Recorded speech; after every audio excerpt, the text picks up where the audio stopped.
विश्वानि देव सवितर्दुरितानि पराशुभ यद्भद्रं तन्न आशुभ। ॐ अग्नेर्नयसुपथाराये अस्मान् विश्वानि देव वयुनानि विद्वान् युयुध्यस्मज्जुहुराणमेनो भुष्ठान्ते नम उक्तिं विधेम। ॐ शान्ति शान्ति शान्तिः। ओम श्री परमात्मने नमः। न्याय दर्शन के हम चतुर्थ अध्याय के प्रथम आन्ही के अंतिम प्रकरण अपवर्ग परीक्षा प्रकरण पर विचार कर रहे थे, जिसके अंतर्गत कुछ मंत्र को लेकर हम विचार कर रहे थे।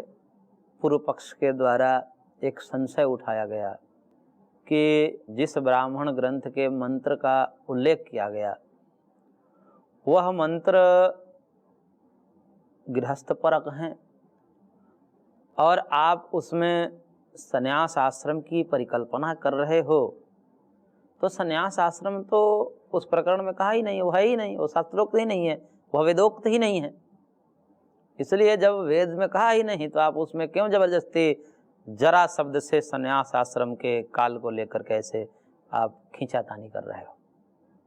तो पूर्व पक्ष ने सीधा इनकार करने का प्रयास किया कि होते ही नहीं, अर्थात केवल एकमात्र गृहस्थाश्रम में ही होता है, बाकी आश्रम ही नहीं है, सिरे से नकार रहा है। तब उसके लिए आचार्य ने कहा कि ऐसी बात नहीं है कि संन्यास का विधान ही नहीं है, संन्यास होता है और वह वेदोक्त है। संन्यास आश्रम वेदोक्त है, उसका वर्णन आता है। उसके लिए मंत्र विगत कक्षा में हमने देखा था। कर्म भी मृत्युम ऋषयो निषेधु प्रजावंतो द्रविणम इच्छमानाः अथा परे ऋषयो मनीषिणः परम कर्मभ्यमृतत्व मानसो। कि जिस ऋषि को यह कामना हुई कि हमको संतान चाहिए, हमको धन चाहिए, हमको ऐश्वर्य चाहिए, तो वह कर्मकांड को किया और उस कर्मकांड को करते हुए अंततः उससे उन्होंने मृत्यु को ही प्राप्त किया, मृत्यु से पार नहीं जा पाए। और जो उससे अपरे यानी कि जो पृथक ऋषि हैं उनको मनीषी कहा, वो मनीषी इनसे भिन्न इनका त्याग करके वह दिव्य कर्म जो ब्रह्म कर्म है उससे अमृतत्व को प्राप्त किया।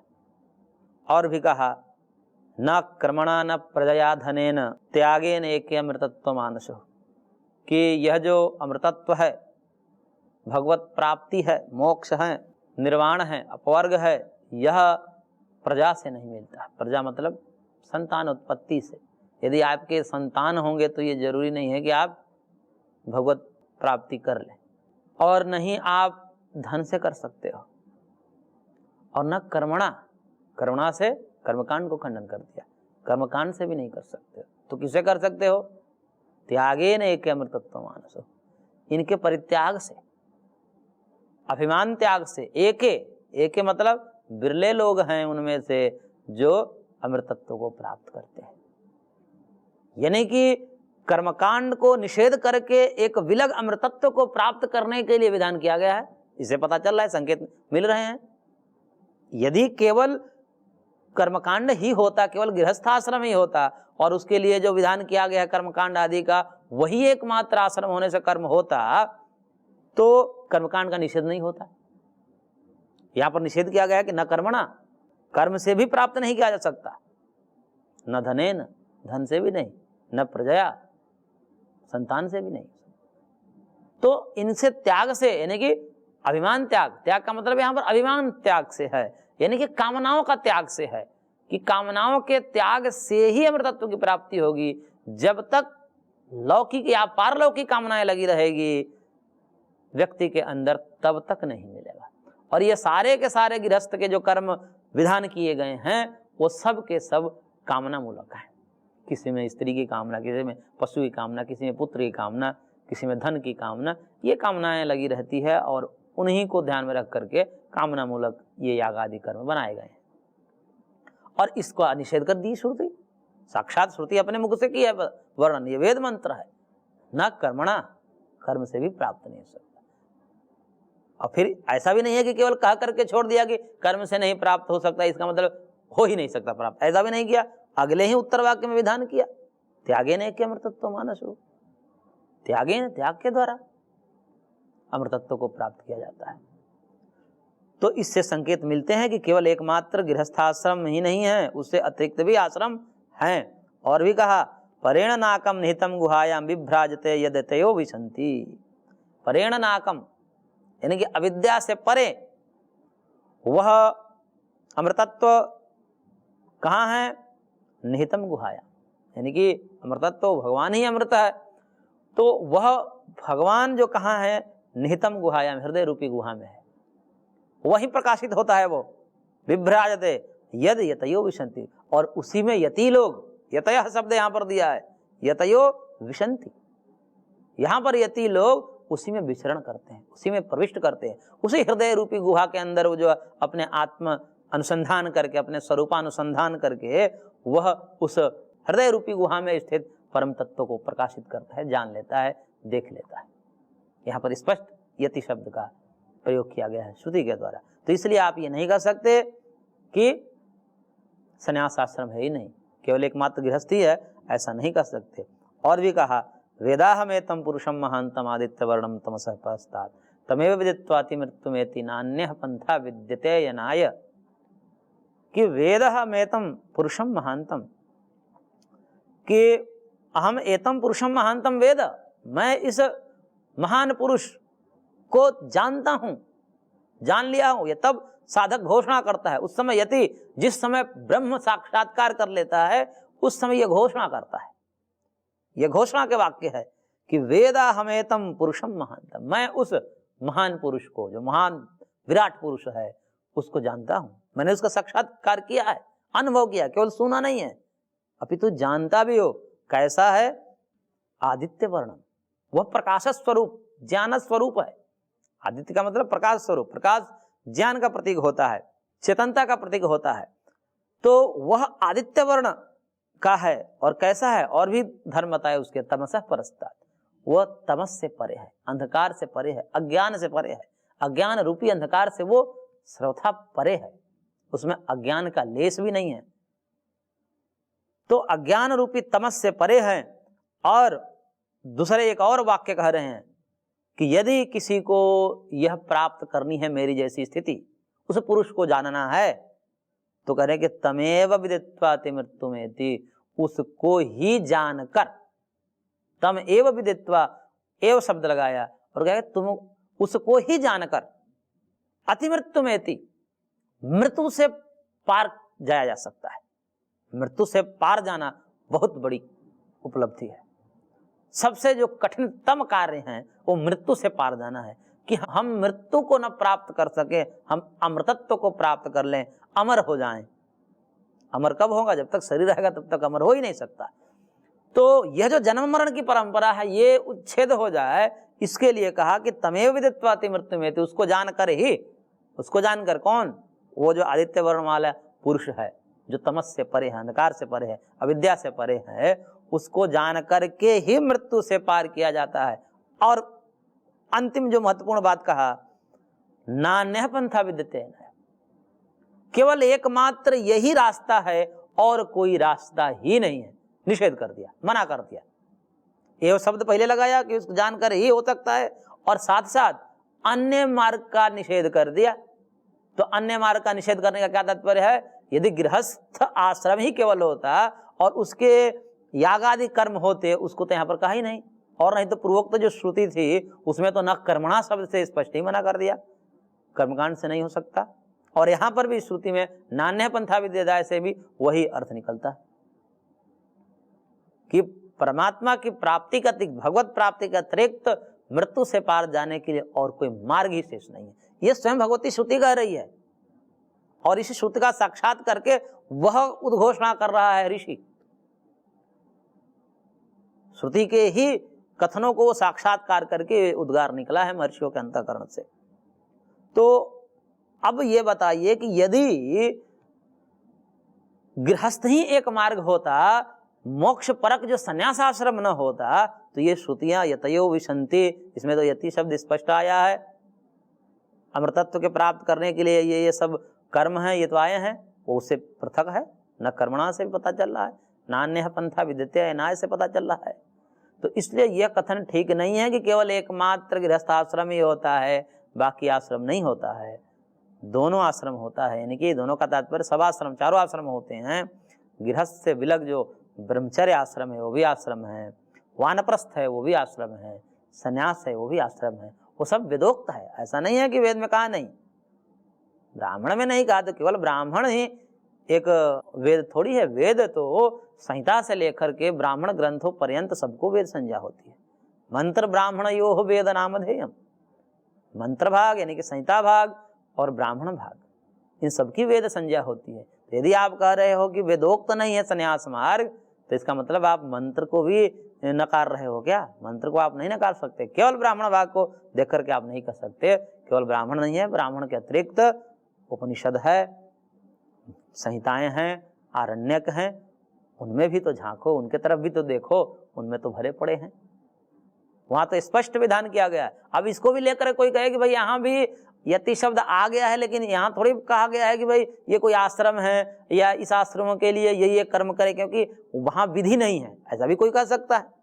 हालांकि स्पष्ट है वर्णन, संकेत तो मिल रहा है, परंतु ये भी कोई कह सकता है कि नहीं जी यहाँ तो ऐसा कोई विधान थोड़े किया गया है। जिस प्रकार से गृहस्थ आश्रम का विधान किया जाता है उस प्रकार से यहाँ तो विधान नहीं किया जाता है। जैसे गुरुकुल से ब्रह्मचारी निकलता है तो उसके लिए तो विधान आता है कि वेदम अधीत्य स्नायात, वेद को पढ़ करके आप क्या हो, समावर्तन को प्राप्त करो, यानी कि सीधे सीधे गृहस्थ आश्रम में जाओ, उसका वही तात्पर्य है। तो वहां पर स्नायात ये विधि वाक्य है, विधि परक ये पद है, स्नायात, यहाँ सीधे सीधे ये विधि कर रहा है। ऐसे कोई यहाँ पर विधि नहीं है कि आप करो, प्रवेश करो उसमें इस प्रकार से, इसमें तो कहा नहीं है। तो कह रहे कि नहीं, स्पष्ट कहा गया है। जाबालोपनिषद में एक वाक्य आता है, उसमें कहा कि ब्रह्मचर्यम समाप्य गृही भवेत, गृही भूत्वा वनी भवेत, वनी भूत्वा प्रव्रजेत। यहाँ पर स्पष्ट प्रव्रजेत आया है, प्रव्रज्या को ग्रहण करो, यानी कि प्रव्रज्या क्या है, संन्यास आश्रम को कहते हैं, संन्यास ले लो। तो जिस प्रकार से ब्रह्मचर्यम समाप्य गृही भवेत, भवेत विधि परक पद है, ऐसे ही गृही भूत्वा वनी भवेत, यहाँ भी भवेत है, वानप्रस्थी हो वो, और वनी भूत्वा प्रव्रजेत, यहाँ भी ब्रजेत शब्द है। तो ये आप नहीं कह सकते हो कि विधि ही नहीं है, विधि स्पष्ट विधि है। और उसके लिए और भी विधान कर रहे हैं कि त्रयो धर्म स्कंधा यज्ञ अध्ययनम दानम इति प्रथमः। यहाँ पर 3 धर्म के स्कंध बता रहे हैं कि धर्म के 3 स्कंध हैं, उसमें से प्रथम स्कंध कहा यज्ञ अध्ययन दान रूपी, ये प्रथम कहा जो गृहस्थ के लिए है। ये धर्म के स्तंभ में प्रथम स्तंभ गृहस्थ को कहा और उसके कर्म बताया यज्ञ अध्ययन और दान। प्रथमः तप एव द्वितीयः, तप ही जो एकमात्र साधन है, ऐसा दूसरा स्तंभ है। यह संकेत है वानप्रस्थी के लिए। वानप्रस्थी में बाकी सारे कर्मों से निवृत्त हो जाता है, तो वहां पर वह केवल तप करता है, तप के माध्यम से, यानी कि इंद्रिय संयम के माध्यम से वह विरक्ति को लाने के लिए वो काल होता है। वानप्रस्थ जो आश्रम है वह होता है कि भाई अब आप त्याग करो, क्योंकि अभी आप गृहस्थी में बहुत भोग कर लिए, अब परमात्मा की प्राप्ति आपको सीधा सीधा तो हो नहीं सकती, क्योंकि इतने दिन तो आपने भोग में ही समय गुजारा है। इसलिए इंद्रिय संयम करो, त्याग करो, तप करो, और तप करते करते, त्याग करते करते वैराग्य उत्पन्न होगा। त्याग से वैराग्य होता है धीरे धीरे। तो लंबे समय तक यदि आप त्याग करोगे तो विरक्ति होगी, या जब विरक्ति होगी तो आप संन्यास ले लेना, क्योंकि संन्यास का नियम एकमात्र है कि जब तक से वैराग्य न हो तब तक से संन्यास नहीं लिया जा सकता। तो उसके लिए दूसरा स्तंभ का तप एव द्वितीय, और फिर तीसरा स्तंभ कहा ब्रह्मचर्याचार्य कुलवासी इति तृतीयो अत्यंत आत्मानम आचार्य कूले अवसादयन सर्वे एव एते पुण्यलोकः भवन्ति। ये कहा कि जो तीसरा स्तंभ है वो ब्रह्मचर्य रूपी स्तंभ है, जो आचार्य कुल में, गुरुकुल में रह करके अपने आप को साधना में अपने आप को साधते हुए आचार्य कुल में जीवन व्यतीत करता है, वो काल व्यतीत करता है। और ये सब कैसे हैं? एते पुण्य लोका भवन्ति, ये सब पुण्य लोक को दिलाने वाले होते हैं, स्वर्ग रूप लोक के दिलाने वाले होते हैं, सुख को दिलाने वाले होते हैं। ये तीनों एते सर्वे लोका पुण्य लोका भवन्ति, तो ये सारे कैसे होते हैं? पुण्य लोक दिलाने वाले होते हैं। अब इसके आगे एक वाक्य दिया है, ब्रह्म संस्थ अमृतत्वमेति, ये भी लग दिया है। ब्रह्म संस्थ जो है, ब्रह्म संस्थ मतलब ब्रह्म में स्थित, ब्रह्मनिष्ठ, तो जो ब्रह्म संस्थ है वह अमृतत्व को प्राप्त करता है, ये विलग है। पुण्यलोक नहीं है, अमृतत्व। पुण्यलोक अलग है, अमृतत्व अलग है। वह उपरोक्त जो 3 धर्म के स्कंध है वो पुण्यलोक दिलाने वाले होते हैं। और यह जो चौथा स्कंध है ब्रह्म संस्थ जिसे कहा गया है, ब्रह्मनिष्ठता जिसमें आ जाती है, वो वाली स्थिति को कहा है अमृतत्व में थी, वो अमृतत्व को प्राप्त करता है। तो कह रहे कि यहाँ पर ये जो ब्रह्म संस्थ है ये क्या है? ये संन्यास आश्रम है, ये संन्यास के लिए कहा गया ब्रह्म संस्थ। इसलिए आप नहीं कह सकते हैं कि संन्यास आश्रम वेदोक्त नहीं है, ये ऐसा आप नहीं कह सकते, इसमें स्पष्ट पता चलता है। और भी है, एतमेव प्रव्राजिनो लोकम अभिप्सन्तः प्रव्रजन्ति इति, यह बृहदारण्यक उपनिषद का मंत्र है, ऊपर में छांदोग्य का मंत्र था। तो इसमें यह कहा कि एतमेव प्रव्राजिनो लोकम अभिप्सन्तः, कि इस प्रकार से जो सन्यासी है, परिव्राजक है, प्रव्राजिनः यानी कि परिव्राजक जो यति हैं, सन्यासी हैं, लोकम अभिप्सन्तः, लोकम मतलब आत्मा ही जिसका लोक है, ब्रह्म ही जिसका लोक है, ऐसे लोक को चाहता हुआ प्रव्रजन्ति थी, वह संन्यास ले लेता है। केवल एकमात्र उसके ध्यान में क्या रहता है? उसका लक्ष्य क्या रहता है? ब्रह्म प्राप्ति। इसलिए उसके लिए ब्रह्म ही लोक है।